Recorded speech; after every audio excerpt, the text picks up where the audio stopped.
Peut-on lire dans le cerveau et faire des prédictions?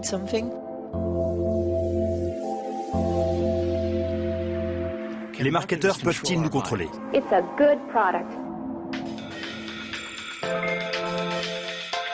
On va s'intéresser aux expériences qui sont faites pour essayer de mieux comprendre le comportement du consommateur.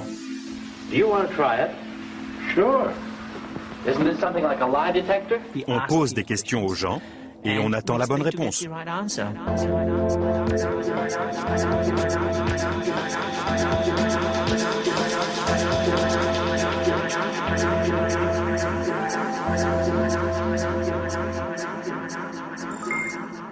Le marketing souffre. Des milliards de dollars sont dépensés dans le marketing.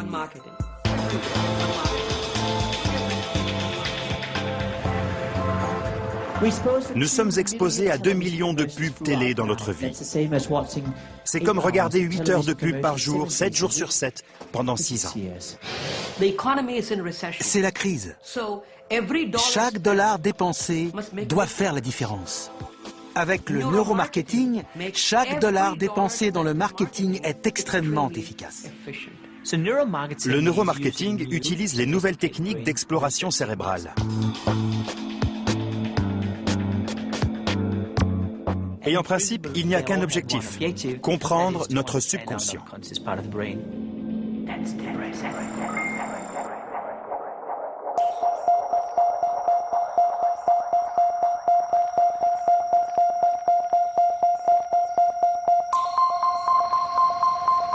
Voilà, c'est dit. Il s'agit de comprendre notre subconscient. Oui, mais dans quel but? Pour mieux nous soigner, mais aussi pour mieux nous influencer? Ces questions et toutes celles que soulèvent les sciences du cerveau font débat à l'Assemblée nationale. Les parlementaires s'interrogent sur les enjeux éthiques des neurosciences, et notamment sur le neuromarketing. Oui, le cerveau nous intéresse, nous chercheurs, les médecins, etc. Mais ce qui est nouveau, c'est que notre cerveau les intéresse, et ce sont les publicitaires, ce sont les développeurs de jeux vidéo.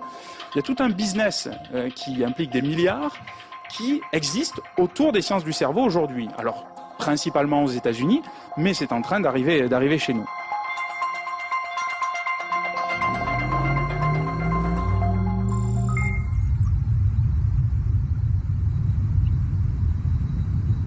Le neuromarketing, c'est l'utilisation des techniques de neurosciences en complément des techniques classiques de marketing. C'est-à-dire que l'on va essayer de voir comment le cerveau réagit face à de nouveaux produits ou une campagne publicitaire ou la bande-annonce d'un film, par exemple.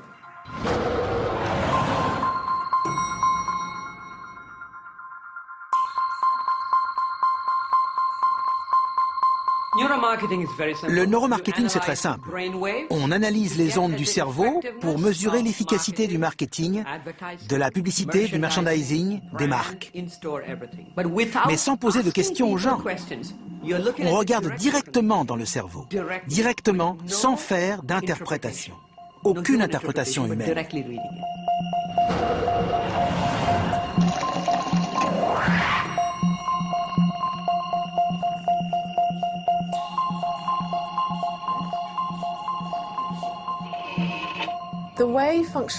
Grâce à l'IRM, on peut disséquer le cerveau avec une résolution millimétrique. Ces techniques, qui nous permettent d'observer les processus inconscients qui déterminent nos comportements, nous permettent également d'interroger le cerveau du consommateur et de lui demander ce qu'il veut vraiment. How can industry be sure that what it makes are the things that people really want? And here the story begins, at the Opinion Center. These women are doing research.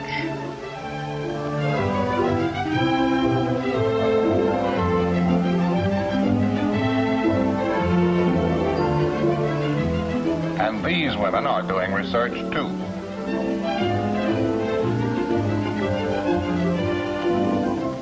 The women you have just seen are not professional researchers. They're simply housewives from all over the country. But all these women are doing research concerned with products for the home. Research on style, utility, and sales. Bien avant ces images, il y a longtemps, La vie était simple, les objets étaient rares, fabriqués à la demande, le marché restait local et la concurrence n'existait pas. Le marketing n'avait alors aucune utilité. Et puis, Homo industrialis entre dans l'ère de la production et se met à fabriquer les biens en grande quantité. Dès lors, le marché doit s'étendre, la concurrence apparaît. Homo industrialis ne connaît plus son client personnellement. Il fabrique d'abord, il vend après. Tout s'accélère et le marché devient saturé. L'offre est supérieure à la demande. C'est alors la crise, celle de 1929. C'est là que naît le marketing offensif. Recruter des clients et éliminer le concurrent sont indispensables à la bonne marche des affaires. Les outils de communication se multiplient et la marque devient l'étendard du produit. En s'appuyant sur l'étude du comportement du consommateur, il prétend à la rationalité, à la scientificité. Grâce aux questionnaires, aux sondages, le marketing est convaincu d'atteindre son Graal, connaître les préférences des consommateurs. Quand il y a une crise, tout le monde se serre la ceinture. Les gens n'ont pas d'argent. Ils ne sont pas riches. On se sent tous pauvres aujourd'hui, qui que l'on soit. Même Bill Gates se sent pauvre aujourd'hui. On fait très attention à ce que l'on dépense. C'est pourquoi un marketeur doit travailler dur pour nous convaincre que ce qu'il nous vend mérite notre argent, le temps qu'on y passe et l'attention qu'on lui accorde. Oh, I like that one. I prefer that one on the right. I like this one here. Now, how accurate are the Opinion Center findings? Well, so far, they have never been wrong. Il est bien connu que 80 à 90% des produits lancés sur le marché échouent au cours de la première année. Pourtant, des études ont précédé leur mise sur le marché. Et il y a donc un fossé entre ce que les gens disent et ce qu'ils font. Il y a de gros problèmes avec les techniques de marketing classiques, avec par exemple des questionnaires ou les groupes de discussion. Les questionnaires sont biaisés, les groupes de discussion peuvent être complètement phagocytés par un personnage qui prendrait le pouvoir sur les autres, d'un point de vue mental ou d'un point de vue de sa personnalité. L'avantage qui est vendu par les gens qui font du neuromarketing, c'est de ne pas passer par la verbalisation. On ne demande pas aux gens ce qu'ils pensent. Prenons Apple, par exemple. Je vous demande ce que cette marque évoque. Vous direz peut-être, Apple, c'est tendance, cool et sexy. Apple, c'est convivial. Et c'est aussi une technologie de pointe.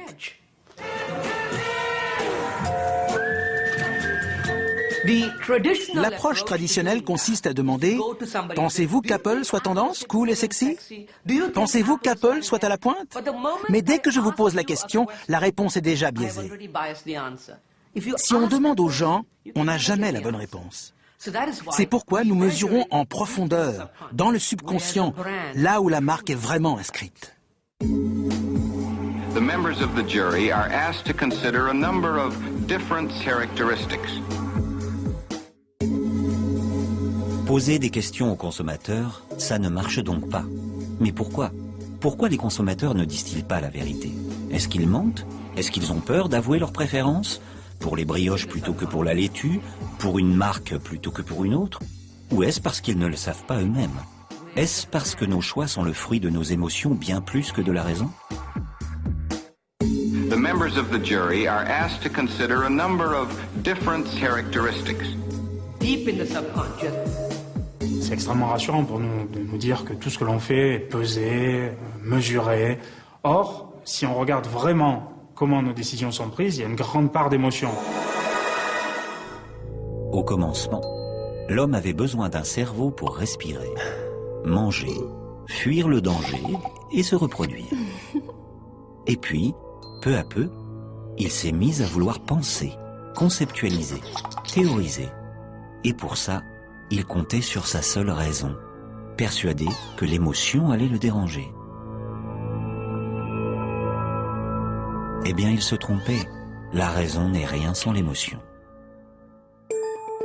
Cette découverte récente, on la doit notamment à l'étude d'un personnage étonnant, l'Américain Phineas Gage. Phineas travaillait sur les chantiers des chemins de fer au milieu du 19e siècle. Tous ses collègues l'appréciaient. Il était courtois, sérieux, précis, en un mot fiable. Jusqu'au jour où l'Américain se fit sauter un morceau du cerveau avec une barre à mine. Sans le vouloir, bien entendu. Aussi incroyable que cela paraisse, il survécut à l'accident et n'y perdit que l'œil gauche. Après une période de convalescence, il reprit son travail et là, patatras. Plus rien ne se passait comme avant. Il s'emportait facilement et n'était plus capable de prendre une seule décision sensée. Phinéas fut renvoyé et pendant 12 ans, il ne cessa de changer d'emploi et de pays, laissant toujours derrière lui le souvenir d'un homme infect. Phinéas et d'autres gens comme lui ont permis de montrer que le cerveau qui pense, qui calcule, qui décide est le même que celui qui rit, pleure, aime, éprouve du plaisir. Quand nous prenons une décision, c'est l'émotion qui prend le dessus. Ça aide à faire le tri dans toutes les informations que le cerveau doit traiter. Mais le plus souvent, nous n'en avons pas conscience. Et nous cherchons a posteriori une justification rationnelle à nos choix. C'est pour ça que demander « Et pourquoi vous aimez ce téléphone portable? Pourquoi vous avez choisi cette voiture ?» ne dit pas grand-chose des désirs profonds du consommateur.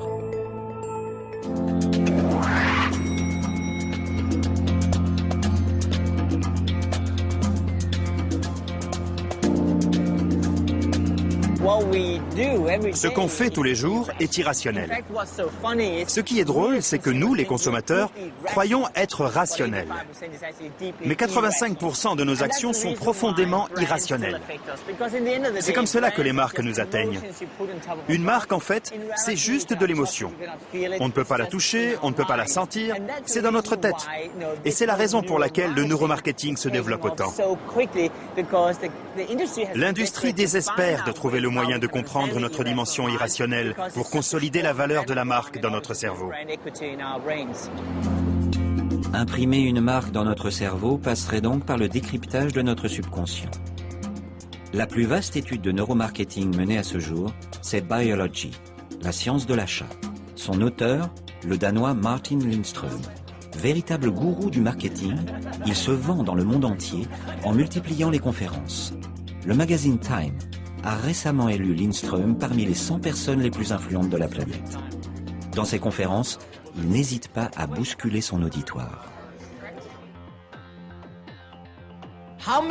Combien d'entre vous diraient qu'ils sont profondément irrationnels dans ce qu'ils font chaque jour? Levez la main. Une jeune femme là-bas? Maintenant que vous l'avez identifiée, éloignez-vous d'elle. Elle est dangereuse. Merci d'être si honnête. Menteur! Bon, maintenant soyez honnête. Combien d'entre vous touchent du bois? Levez la main. Sans rire, vous n'aviez pas levé la main tout à l'heure. C'est vrai. Pourquoi touchez-vous du bois? Pour avoir de la chance. Comment savez-vous que ça marche? Ça ne marche pas. Bonjour. Avez-vous 5 morceaux de bois à la maison? 5 morceaux de plastique et 5 cailloux? Et les touchez-vous à tour de rôle pour voir ce qui marche? Non. Nous sommes profondément irrationnels tous les jours.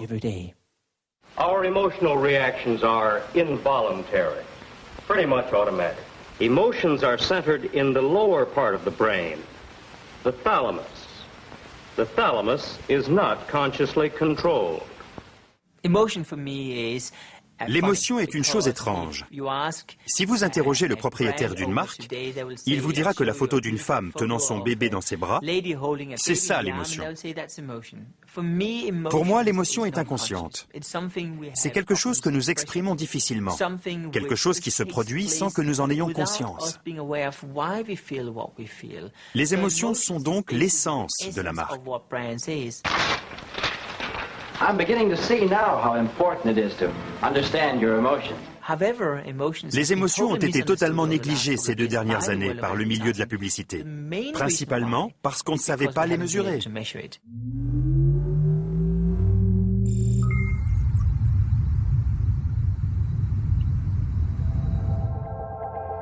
Actually, it measures and records all kinds of emotional responses.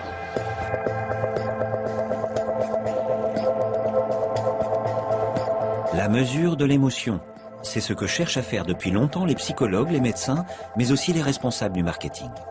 Comprendre ce qui nous remue en profondeur, ce qui motive nos choix. Voilà ce que proposent de plus en plus de sociétés de neuromarketing. In this experiment, we see that the skin temperature gradually drops from 0.80 on the graph to about 65. This is your captain again. Ici, à Berkeley, la société Neurofocus, l'une des plus grosses entreprises de neuromarketing dans le monde, assure mesurer l'efficacité d'une publicité grâce à l'électroencéphalogramme.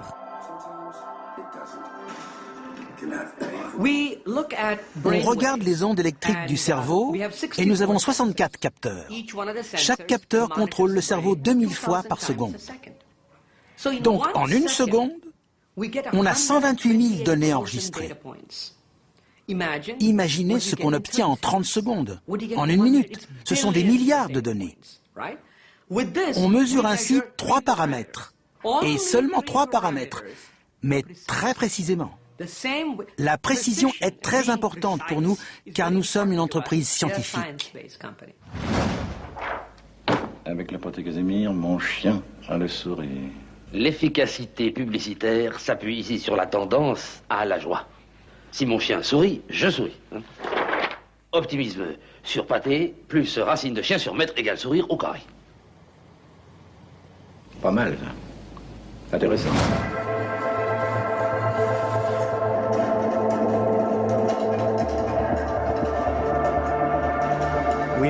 On mesure ces ondes cérébrales avec une publicité d'1 minute. À partir de là, nous mesurons 3 paramètres qui sont l'attention, l'émotion et la mémoire. On en déduit un score d'efficacité qu'on applique à la publicité que nous venons de voir. Comme vous pouvez le voir sur le graphique derrière moi, chaque paramètre a son propre score et c'est leur combinaison qui donne le score général d'efficacité. Cette publicité a un très bon score. Sur ces paramètres, on voit que l'attention est très élevée. Bon, l'attention est ce qu'il y a de plus facile à capter, c'est pour cela que c'est toujours élevé. Mais si on regarde la courbe de l'émotion, on voit que ça monte et ça descend. Et c'est ça qu'on veut voir. Une émotion trop forte peut provoquer un rejet. On se fatigue vite de certaines publicités. Donc des hauts et des bas, c'est bon signe. La dernière mesure est la mémoire. Et c'est la plus difficile à capter. Ici, nous disons que c'est une bonne publicité parce que la mémoire est très élevée dès le début.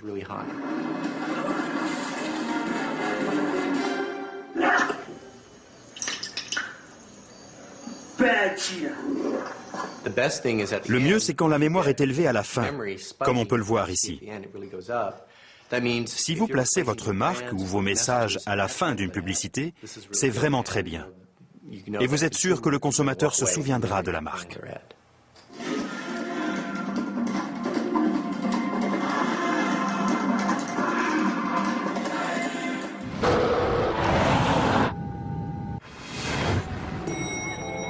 Les sociétés de neuromarketing traquent donc notre mémoire. Mais que disent les scientifiques de son fonctionnement? Est-il si simple à décoder? Et la mémoire de la publicité garantit-elle l'achat du produit?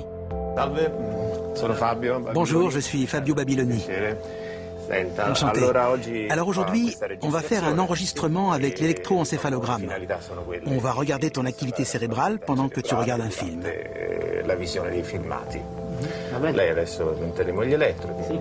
Ici, en Italie, Fabio Babiloni, chercheur en neurosciences, tente de décrypter le fonctionnement de la mémoire. Mais pas dans le même but. Lui et son équipe veulent en comprendre les mécanismes, observer l'activité d'un cerveau qui se souvient et celle d'un cerveau qui oublie. Et pour cela, le meilleur outil, c'est en... La mémoire d'une publicité ne signifie donc pas forcément l'achat du produit. Mais qu'en est-il de nos émotions? Ont-elles de l'influence sur la décision d'achat? Et pourquoi s'intéresser particulièrement au processus de décision? Parce que sans nous en rendre compte, nous passons notre temps à décider. Des habits que nous portons aux actions que nous faisons chaque jour, notre vie est une succession de décisions. Ici, à Palo Alto, on s'intéresse au rôle de l'émotion sur la décision. Et pour cela, on a choisi la décision d'achat parce qu'elle est rapide et l'émotion qui la précède, facile à observer. Ce qui nous intéresse, ainsi que d'autres laboratoires, ce n'est pas seulement ce qui se passe au niveau émotionnel avec ce qui nous arrive, comme avoir une bonne note ou gagner $100, mais aussi avant que cela n'arrive, avant de prendre une décision, avant même de s'en apercevoir, est-on dans un état émotionnel? Et si c'est le cas, cela influence-t-il notre décision et notre comportement? Nous avons fait une expérience pour comprendre comment les gens achètent. Parce que acheter et faire du shopping sont des décisions économiques prises par la plupart d'entre nous. Et l'intérêt est évident pour les économistes, les marketeurs, les psychologues, etc. Pour comprendre si l'émotion permet de prédire nos comportements d'achat, Brian Knudson demande à des cobayes de faire leurs courses sous IRM. Au début de l'expérience, il leur donne $40. Puis il leur montre toute une série d'articles qu'ils peuvent acheter ou pas.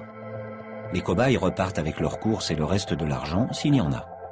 Le plus étonnant, c'est que Brian Knudson peut prédire la décision d'achat avant même qu'ils se prononcent, simplement en regardant leur cerveau.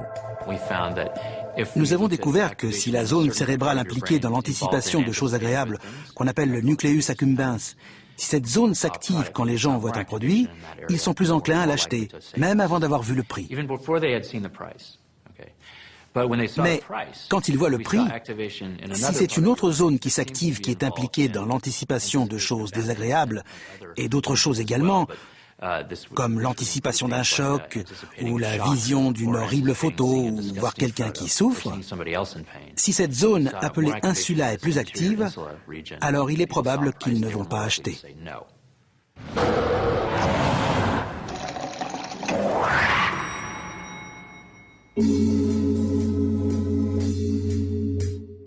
Être ému par une publicité sans souvenir, voilà donc des critères désormais mesurables. Mais est-ce suffisant? Une publicité a-t-elle le même impact, quelle que soit sa place dans la programmation? La société Neurosense, la plus grosse entreprise européenne de neuromarketing, a mené une étude sur l'implication du spectateur lorsqu'il regarde une publicité. Le client de cette étude, la chaîne MTV, veut savoir s'il n'y a pas moyen d'affiner les tarifs des espaces publicitaires en fonction des programmes qui les entourent. Là encore, un cobaye sous IRM regarde une émission. En l'occurrence, South Park, entrecoupé de publicités. Where were you the day the tsunami struck? Where were you the night of the Paddington Rail disaster? Where were you the day 1 million people fled Sudan? The Red Cross were there, and we're there today around the world for millions of people whose lives have been devastated by crisis. Nous obtenons une image en temps réel. Ce sont les données de David. On peut voir que la vision et la vue répondent bien. Donc l'expérience fonctionne. Nous avons découvert que l'ensemble du cerveau est bien plus actif quand les publicités sont vues dans un contexte pertinent que l'inverse, comme les aires cérébrales impliquées dans la mémoire, l'attention, la compréhension, les traits émotionnels dominants et ainsi de suite. Donc un large éventail de zones cérébrales. Maintenant, si on prend les choses à l'envers, pour chercher les zones actives dans un contexte non pertinent,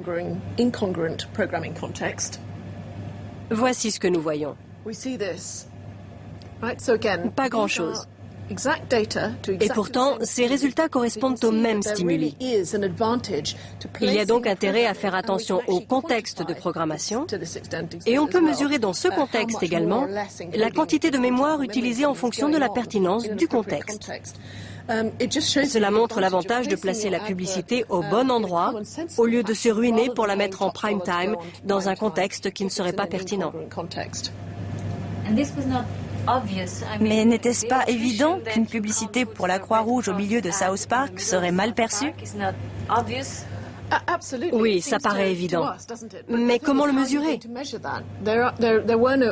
Il faut des mesures objectives pour faire changer la pratique des annonceurs, même si cela semble relever du bon sens. Mais malgré tout, la publicité reste globalement très mal placée en prime time.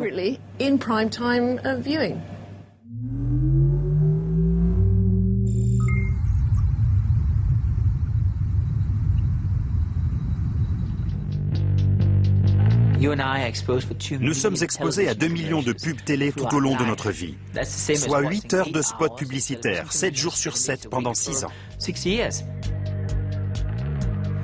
On ne peut pas se souvenir de tout. Donc, pour survivre, nous devons sélectionner. Et nous savons désormais que le cerveau fait la sélection pour nous. Sinon, on buggerait, comme un ordinateur. On se souvient de ce qui est pertinent. Le reste est littéralement effacé de notre cerveau.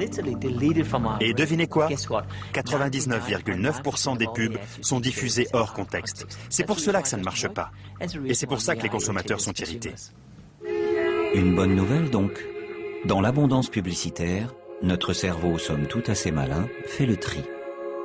Mais s'il est capable de sélectionner, il adore par-dessus tout être rassuré. Et c'est là que Martin Lindström fait une découverte étonnante. Le sentiment de sécurité et d'appartenance à une communauté fonctionne de la même manière dans notre cerveau pour une marque comme pour la religion. Pour appuyer sa démonstration, le Danois donne la parole à un pasteur.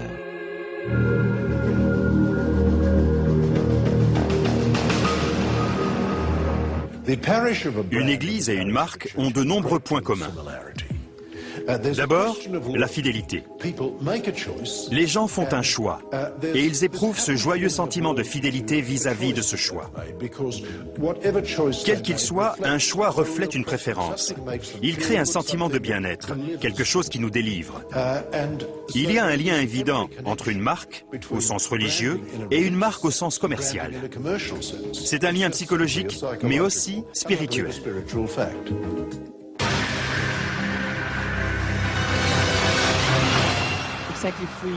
Il y a 3 ans, j'ai sauté dans un avion suite au résultat du projet Biology. Je voulais comprendre ce qui rendait la religion si puissante. Je ne dis pas qu'il faut créer une religion. Je dis que nous devons apprendre d'elle.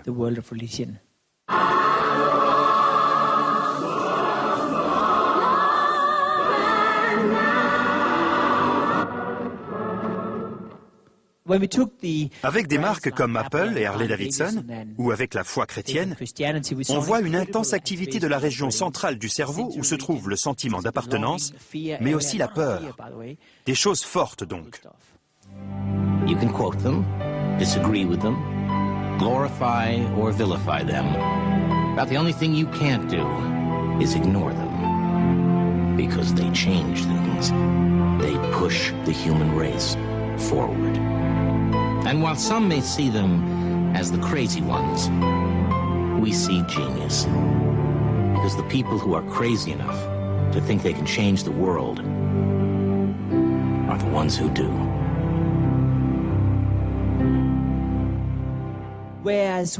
Par comparaison, des marques comme BP ou Microsoft ne provoquent aucune activité dans cette région du cerveau. Ça, c'est intéressant. Cela nous montre que si la religion est là depuis 2 ou 3 000 ans, ce n'est pas une coïncidence. Il y a des choses qui influencent notre comportement. La peur est si présente dans le monde où l'on vit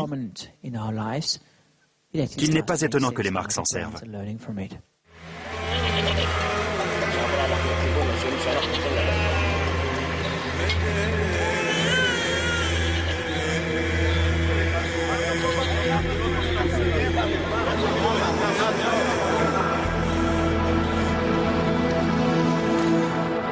What, Moses?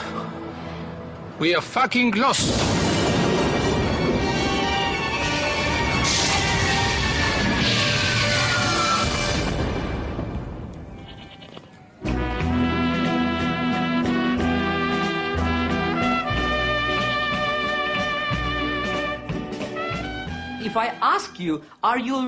Si je vous demande si vous êtes fidèle à une marque, vous me direz non. Je ne suis pas un chien. Je n'ai pas de loyauté. Je veux ce qu'il y a de mieux. Mais dans votre subconscient, vous êtes peut-être fidèle, même si vous avez du mal à l'admettre.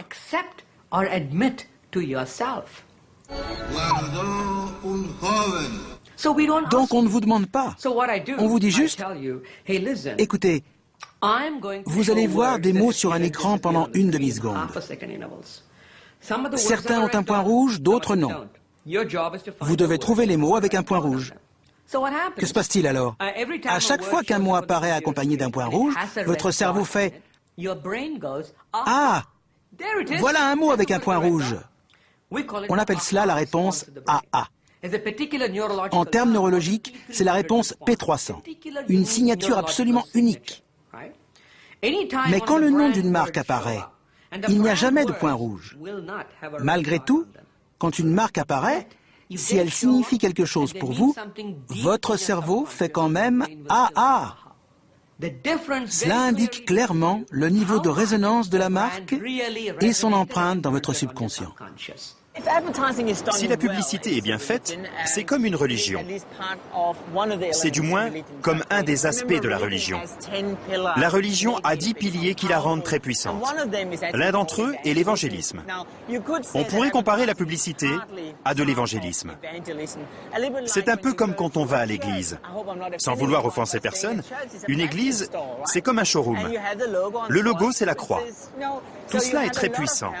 Mais une église ne ferait jamais cela. Ce serait beaucoup trop. Une église, au contraire, laisse les gens reprendre sa parole, ce qui est plus authentique. Et devinez quoi? Les marques font la même chose maintenant. Je les aime parce qu'ils sont bien, ils sont, comment dirais-je, bien onctueux, vous voyez. Ah non, je préfère mes. Les fidèles consommateurs serviront-ils les intérêts des marques? Peut-être. Mais si les marques ont recours aux fidèles, quelles stratégies peuvent utiliser les pouvoirs publics pour des messages de prévention? Par exemple, pour nous dissuader de fumer. Parmi ces découvertes, Martin Lindström a eu la surprise de constater deux choses. Les messages du type « fumer tue » sont inefficaces, et le recours au sexe dans la publicité ne sert à rien.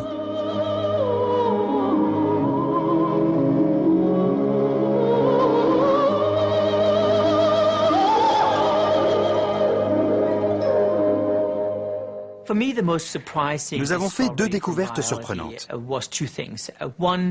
En testant les messages de santé sur les paquets de cigarettes, on a vu que ça ne marchait pas. En fait, ils ont l'effet inverse. Et ça, c'est une énorme surprise. This then is an example of a product that represents one of America's largest farm crops and one of the most controversial consumer articles. Je travaille avec plusieurs gouvernements dans le monde pour résoudre le problème du tabagisme. Et pour être franc, ce n'est pas pour demain. Mais on peut sans doute améliorer la situation.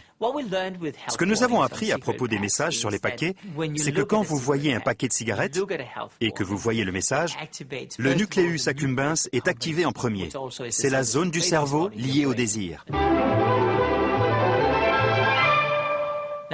Donc, vous voyez le message de santé, et 10 secondes plus tard, vous allumez votre cigarette, et vous vous sentez bien.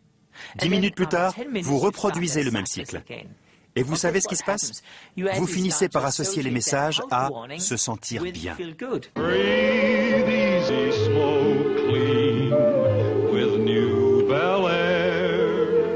Ce que nous voulons faire, c'est inverser la tendance. Déconnecter le lien entre le message de santé et se sentir bien.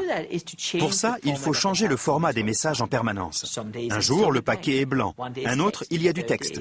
Le troisième jour, c'est une image. Le quatrième, le paquet est rouge. Vous changez la couleur, vous changez le format tout le temps pour déconnecter le lien entre le réflexe pavlovien et le message de santé. Voilà le genre de conseils que je donne. Et qu'en est-il du sexe, ce ressort si souvent utilisé par la publicité?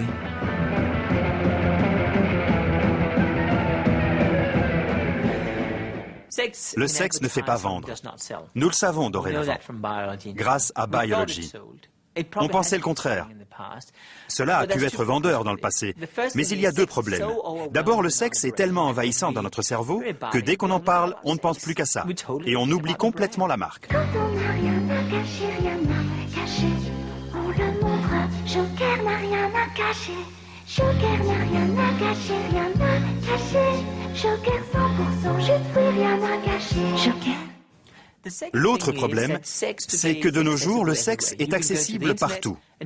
Cela prend 2 minutes en se connectant sur Internet. Le sexe n'est plus entouré de mystère comme il y a 10 ans. C'est pour cette raison qu'il n'attire plus l'attention. Rappelez-vous cette campagne en France il y a longtemps, où une femme sur une affiche promettait chaque semaine d'en montrer un peu plus.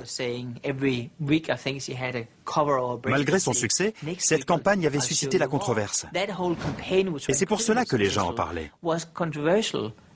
Cela n'arriverait plus aujourd'hui. Si on refaisait cela en France, personne ne réagirait, parce qu'on est blasé. Donc, le sexe ne fait pas vendre. This is your captain again.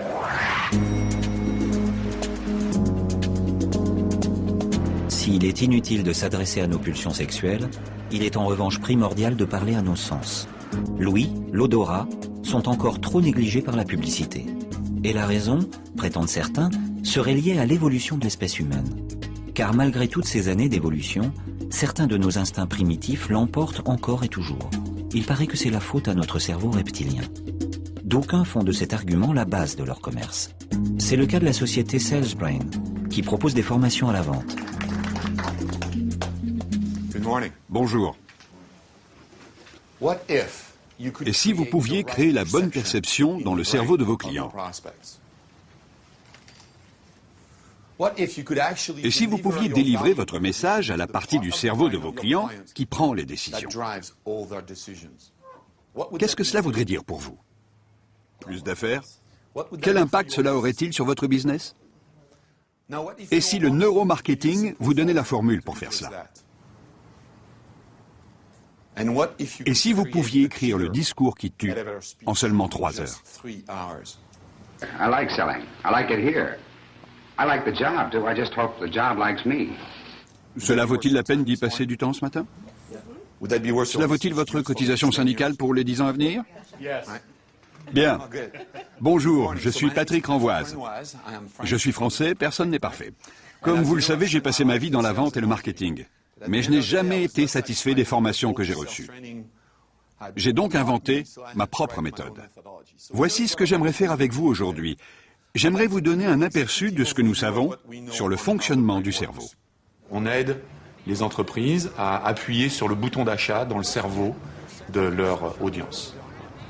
La méthode SalesBrain, elle s'adresse à tout le monde, puisque le modèle, c'est le modèle de l'influence. Donc, aussi bien à des gens qui vendent un Airbus qu'à des gens qui vendent une centrale nucléaire, qu'à des gens qui vendent des yaourts, ou même qu'à une mère de foyer qui essaye d'influencer son fils pour qu'il parte à l'école à l'heure. Je vais résumer avec une diapo ce que nous savons du processus de décision. Comme vous pouvez l'imaginer, c'est évidemment très simplifié, mais pour le marketing et la vente, c'est très efficace. Donc, voici ce que les neuroscientifiques ont découvert grâce à l'IRM et d'autres techniques pour étudier le cerveau. La gâchette dans le cerveau, c'est en fait le haut du tronc cérébral et la partie qui unit les 2 hémisphères. Dans la littérature médicale, on appelle ça le cerveau primitif. On dit parfois le cerveau reptilien ou encore le système limbique. Peu importe comment vous l'appelez, l'important, c'est que nous utilisons la plus ancienne partie de notre cerveau pour prendre toutes nos décisions. Il y a une bonne et une mauvaise nouvelle. La mauvaise nouvelle, c'est que nous décidons comme un crocodile. Pourquoi? Parce que nous partageons ce cerveau avec les reptiles, d'où le nom de cerveau reptilien. Et ce cerveau reptilien est en fait très ancien. Il a 450 millions d'années. Les neuroscientifiques l'appellent aussi le cerveau préverbal. Le Graal du neuromarketing, c'est ça, c'est trouver l'image, l'histoire ou le film qui va déclencher une émotion bien particulière, ou la joie, ou la tristesse, ou le fait de se sentir guilty, et que cette émotion va ensuite déclencher la décision. C'est ça le Graal du neuromarketing.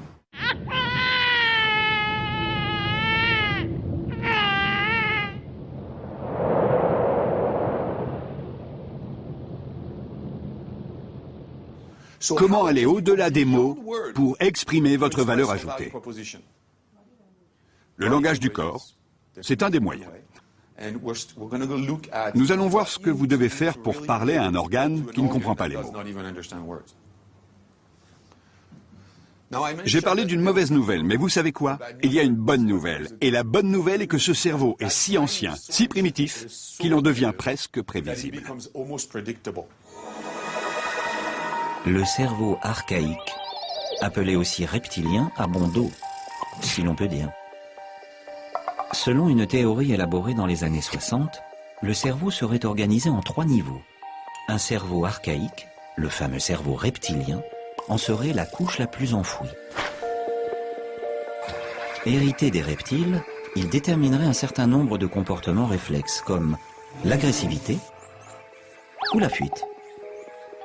Le niveau intermédiaire, hérité des premiers mammifères, serait responsable de comportements plus complexes liés à la mémoire et aux émotions. Le niveau supérieur, le néocortex, permettrait la pensée abstraite, le langage. Les 3 cerveaux, issus de différentes étapes de l'évolution humaine, auraient des difficultés à communiquer entre eux. Un peu comme les ordinateurs au fur et à mesure de l'apparition de nouveaux encodages informatiques. Le problème, c'est que cette théorie repose sur des notions fausses de l'anatomie du cerveau, de son fonctionnement et de la façon dont il a évolué d'une espèce à l'autre depuis des millions d'années. Autrement dit, si vous vous mettez en colère, rien ne sert de blâmer votre cerveau reptilien. L'idée même qu'il y aurait un bouton pour n'importe quoi dans le cerveau est une réduction de notre système le plus complexe. Le cerveau, c'est l'organe le plus compliqué, à la fois dans sa structure et dans son fonctionnement. Penser qu'on aurait une bosse du crime, un bouton d'achat, c'est scientifiquement faux, mais par contre, c'est un bon argument marketing. Paul Valéry disait souvent que ce qui est simple est faux, ce qui ne l'est pas est inutilisable. Donc, quelque part, pour vendre le neuromarketing, vous entendrez parler de cerveau reptilien, vous entendrez parler de boutons d'achat, de décisions immédiates, de contrastes, etc., de peur. Malheureusement, pour les marketeurs, et heureusement pour nous, consommateurs, le cerveau est loin d'être décrypté. All colas are the same. All colas are the same. I'll just have a cola. I'll just have a cola. I'll just have a cola. I'll just have a cola. I'll just have a. Yeah, you'll have the. You'll have the. I'll just have a Coke. L'aspect neuro du neuromarketing serait donc avant tout un argument de vente du marketing ? Finalement, toutes ces mesures, ça sert à quelque chose, ça marche ou c'est du vent? Et si ça marche, risquons-nous d'être encore plus influencés, pour ne pas dire manipulés?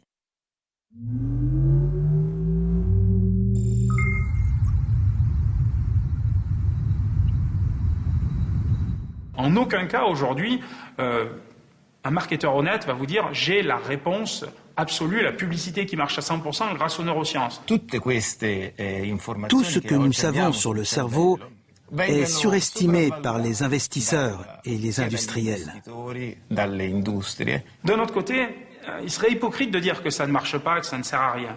Aujourd'hui, on est dans un cas où, si on vous parle d'apprentissage à la lecture ou de soigner certaines pathologies, les neurosciences aident. Et on est d'accord pour dire que ça apporte des éléments. Alors, si ça apporte des éléments pour ce type d'études qui vont dans le sens du bien public, entre guillemets, ça aide aussi à comprendre le comportement du consommateur.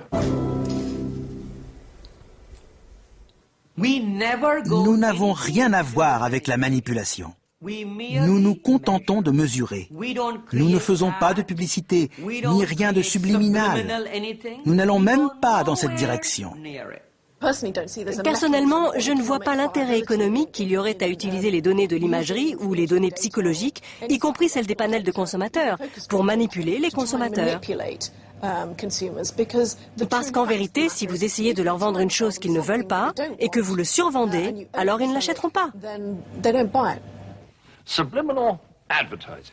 A very subversive technique which uses images flash before our eyes that last only a split second, but just long enough to imprint in our vulnerable minds a product's name. Not just that either. Sophisticated vocal tricks are sometimes used without our realizing it at a conscious level. On n'a pas attendu les imageurs par résonance magnétique fonctionnelle, l'imagerie cérébrale, pour manipuler les gens et leur faire acheter ce qu'ils ne voulaient pas ou ce qu'ils ne connaissaient pas. C'est le propre du marketing et de la psychologie appliquée au consommateur que de l'influencer, de le manipuler. On peut jouer sur les mots, mais en gros de lui faire adopter, de prendre des décisions qu'il ne voulait pas prendre. Les neuromarketeurs s'intéressent à ces techniques car ils se disent « Ah, voilà un désiromètre et je vais pouvoir manipuler tout ça ». C'est une façon simpliste de penser le fonctionnement du cerveau. This is the perfect project for you. This is the perfect project for us. Les gouvernements devraient fixer les limites de ce qui est autorisé ou non. Une bougie peut donner de la lumière. Une bougie peut brûler un immeuble. Il faut être prudent quant à l'usage de la bougie et ne pas blâmer la bougie. C'est difficile d'en contrôler les applications.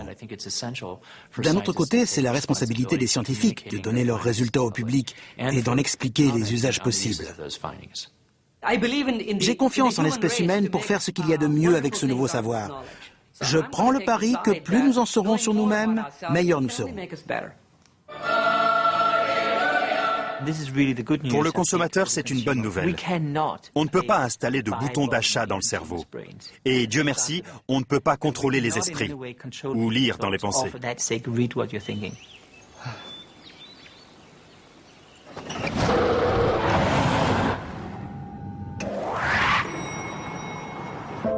Nous voilà rassurés.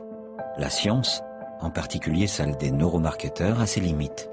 Pas question de lire dans les pensées. Pour le moment, oui, mais à l'avenir.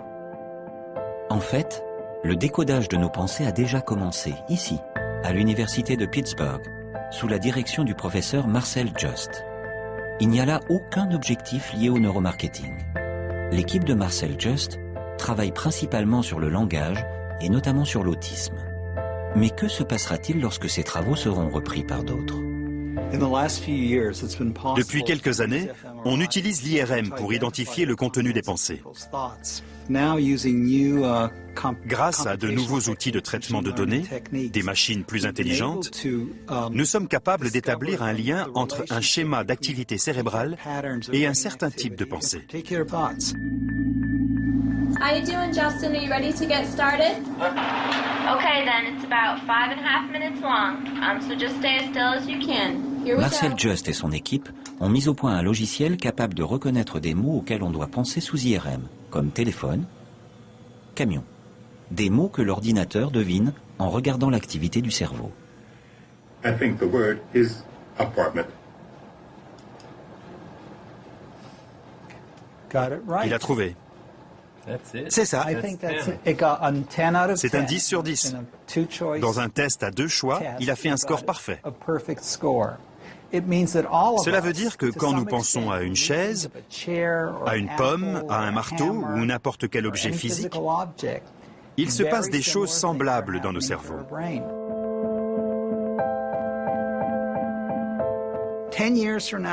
D'ici 10 ou 20 ans, on n'aura plus besoin de l'IRM.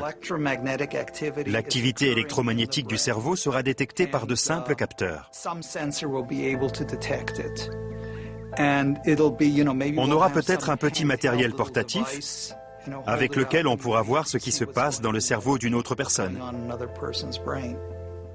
Ce sera un peu comme un camp de nudisme mental. Je ne sais pas comment éviter que ce soit mal utilisé. C'est un nouveau savoir formidable. Ça peut sûrement être utilisé à de mauvaises fins. On s'inquiète à propos d'interrogatoires de police, du neuromarketing. Bien sûr, on pourra l'utiliser pour de mauvaises raisons. Aujourd'hui, la coopération des gens est nécessaire. On doit faire exprès de penser à une pomme pour que cela marche. Mais au fil du temps, il faudra moins de coopération. Est-ce mauvais si chacun sait à quoi vous pensez? Eh bien, ce serait la fin de la vie privée. Vraiment. Au fur et à mesure que la science se développe, les possibilités de manipuler, en bien ou en mal, l'être humain sont absolument énormes. Vraiment énormes. Je crois que nous pourrons modifier la race humaine. Voulons-nous créer une nouvelle espèce? Je crois que nous en aurons les moyens. C'est au-delà de tout ce que je peux imaginer. Je ne sais pas. Le voulons-nous vraiment? C'est une des plus formidables questions auxquelles nous aurons à répondre. Et c'est pour bientôt.